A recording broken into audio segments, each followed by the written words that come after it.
Aujourd'hui, on fait le chiffre 7 et donc pour vous rappeler, le chiffre 7, c'est un chiffre avec une vibration assez particulière. On peut parfois l'associer à la sagesse, à l'isolement aussi.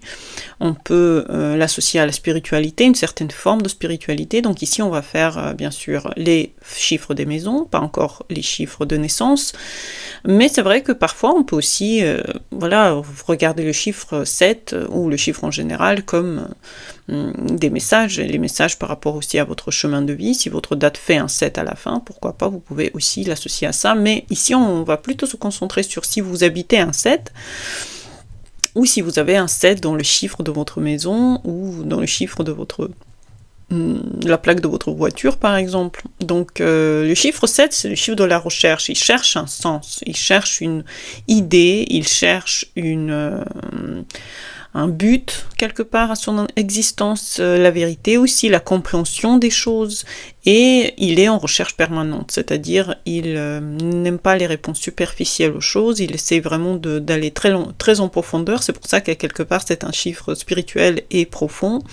Le chiffre 7, on peut aussi l'associer à la balance et en astrologie et à la maison 7 de l'autre. Donc quelque part il y a aussi on peut l'associer un peu au couple et spirituellement au Capricorne, si vous voulez. Mais à l'extérieur, effectivement, on apprend grâce aux autres, on apprend sur les erreurs des autres et on essaie de ne pas les répéter, et intérieurement aussi on s'appuie sur soi-même pour avancer dans cette vie. Et le 7, puisqu'il longtemps et il y a beaucoup d'efforts qu'il fait en fait dans cet avancement, il peut avoir le sens très poussé aussi psychologiquement de ce chiffre. Donc on a le côté observateur, on a le côté psychologue, parfois on peut dire un côté philosophe, scientifique, quelqu'un qui cherche, quelqu'un qui essaie de trouver le sens dans ce qu'il fait, quelque part il doit réfléchir, il doit, avant d'agir,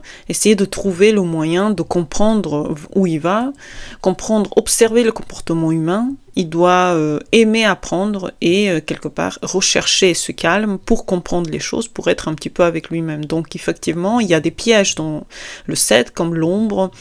On peut l'appeler l'ombre aussi, c'est l'isolement. On peut s'isoler énormément, volontairement, parce qu'on cherche ce sens.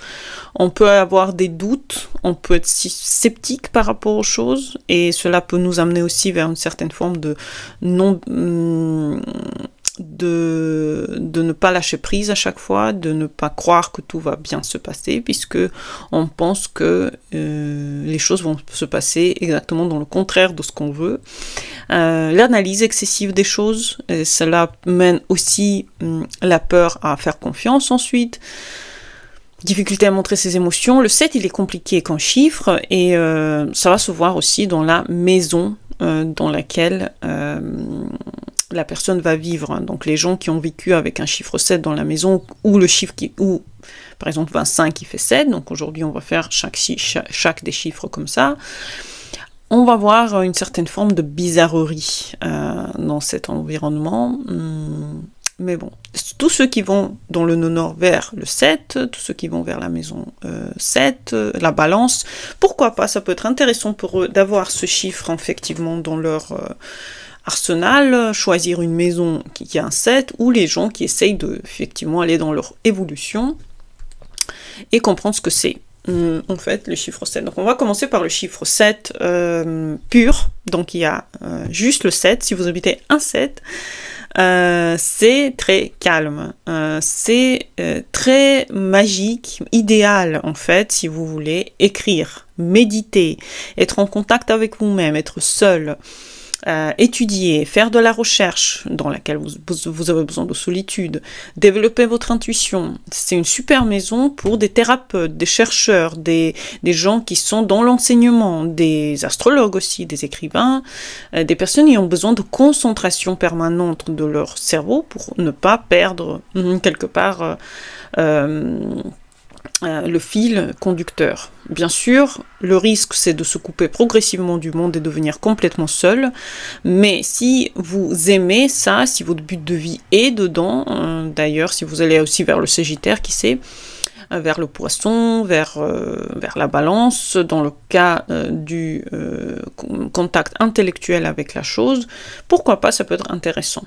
Le 16, il y a un 1 dedans et un 6 dedans, donc le 1 de l'individualité et le 6 de responsabilité qui donne le 7. Donc ici, c'est un petit peu comme un nombre karmique, le 16, et il parle d'un ego qui s'est transformé peu à peu, en passant par des ruptures, en passant par des fins, une remise en question aussi très importante, et la destruction des anciennes valeurs et des certitudes. Donc ici, on apprend l'humilité. Dans la maison 16, on apprend l'humilité, on apprend à être différent de ce qu'ils étaient avant de venir dans la maison 16. Comme s'ils étaient plus les mêmes après avoir vécu dans un numéro 16 après quelques années. C'est comme si intérieurement vous vous transformez énormément dans cette maison et votre transformation elle est liée au fait qu'il y a un 1 dans la chose. Le 25, donc on a le 2 de la relation, on a le 5 de la liberté. Ici, il y a deux besoins. Il y a un besoin d'être très proche de l'autre, puisqu'il y a un 2, mais il y a aussi un besoin de rester libre et avoir un petit peu son libre arbitre dans la vie. Donc on a besoin de périodes très sociales et de longues périodes de retrait. Donc si vous respectez ces deux choses dans cette maison 25, ça pourrait être idéal, donc quelqu'un qui travaille avec le public, mais en même temps qui a besoin de récupérer pour rester seul et à la maison et avoir une certaine solitude. Mais c'est clair que c'est une maison plutôt de couple, 25, et en même temps un couple qui recherche à être individuel et faire quelque chose aussi l'un pour l'autre ou pour soi. Le 34, ça nous fait 7, donc le 3 pour la communication, le 4 pour la structure. Et donc ici, c'est un savoir qui est concret, c'est une super maison pour enseigner, pour écrire. Donc de nouveau, on est dans un côté méthodique des choses. Donc on invente, on crée une méthode, on soutient ce qu'on est en train de faire et on transmet. On peut transmettre des savoirs complexes, écrire des livres qui durent des tomes inimaginablement longs. Ici, si vous voulez de la difficulté, le 34, il est par rapport à ça. Donc il y a une certaine difficulté à trouver une solution, à aller vers une solution. On essaye vraiment de tout le temps trouver un bon moyen pour exister, un bon moyen pour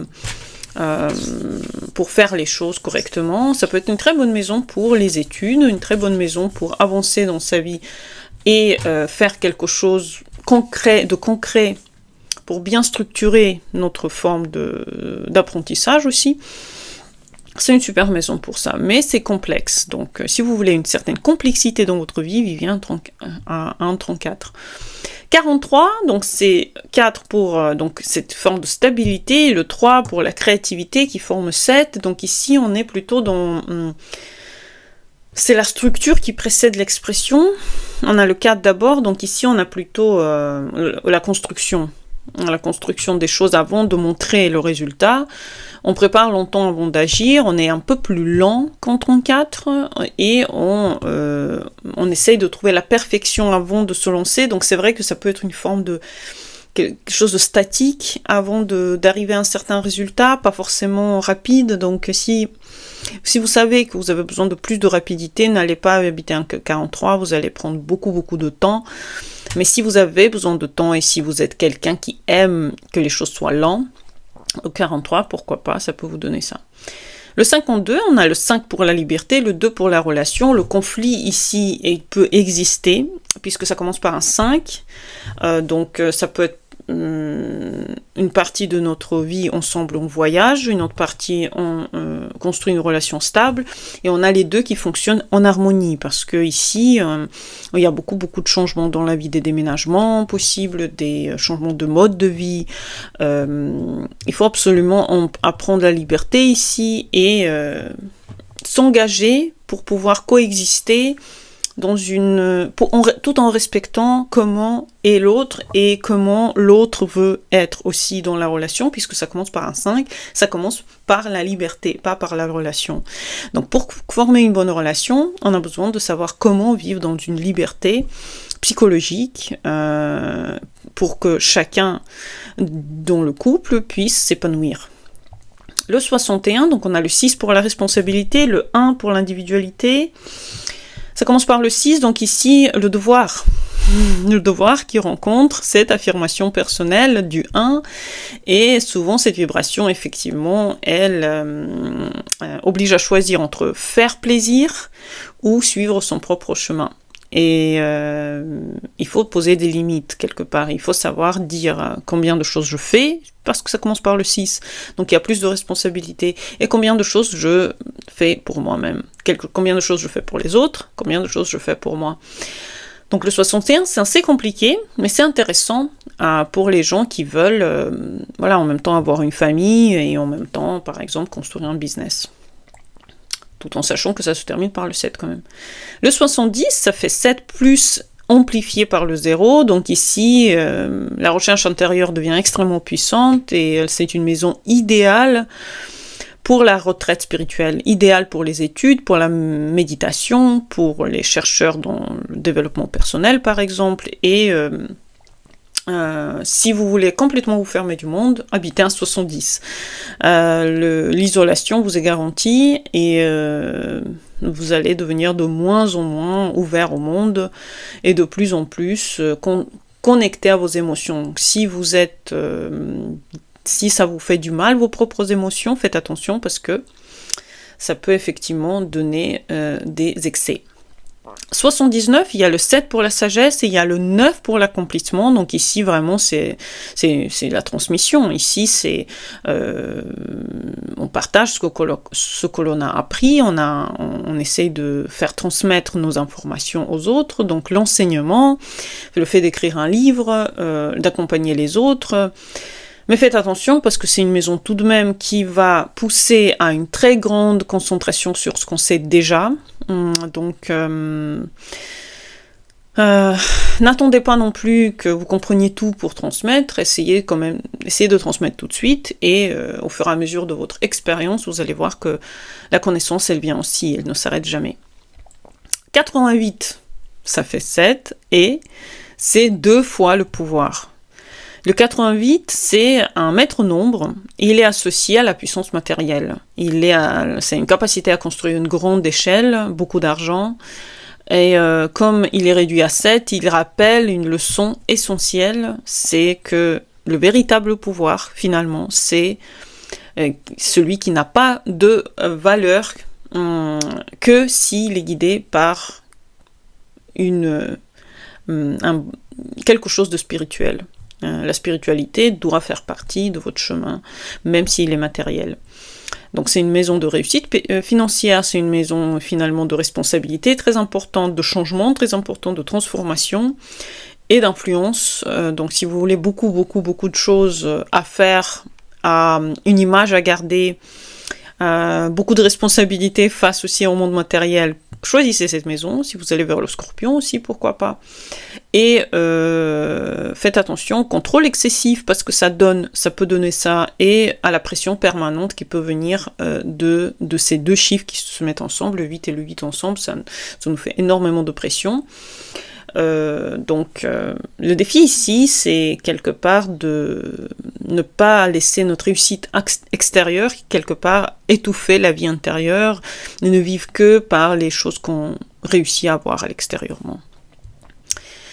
Et le 97, ce qui fait 7, 9 accomplissements, 7 sagesse, donc ça commence par le 9, donc il y a un côté maturité qui est dedans, vibration qui est grande période d'apprentissage, mais en même temps la transmission qui est achevée, qui est incroyable, le détachement aussi par rapport à ça, donc ça peut être quelqu'un qui a longtemps donné, et qui doit tourner la page pour exister, pour avoir une nouvelle partie de sa vie. Donc c'est par exemple pour des retraités qui ont besoin qui ont longtemps enseigné, qui ont besoin d'un peu plus de calme dans leur vie, mais ils ont une sagesse incroyable dans leur âme. Donc pour résumer, si le 7 est déséquilibré, s'il est mal vécu, c'est un prisonnier de son mental. Malheureusement, il analyse trop de choses, il remet tout en question, il ne fait pas confiance à l'énergie en général, il attend toujours une certitude supplémentaire pour faire quelque chose, il peut avoir aussi manquer de courage, manquer de commencer quelque chose aussi.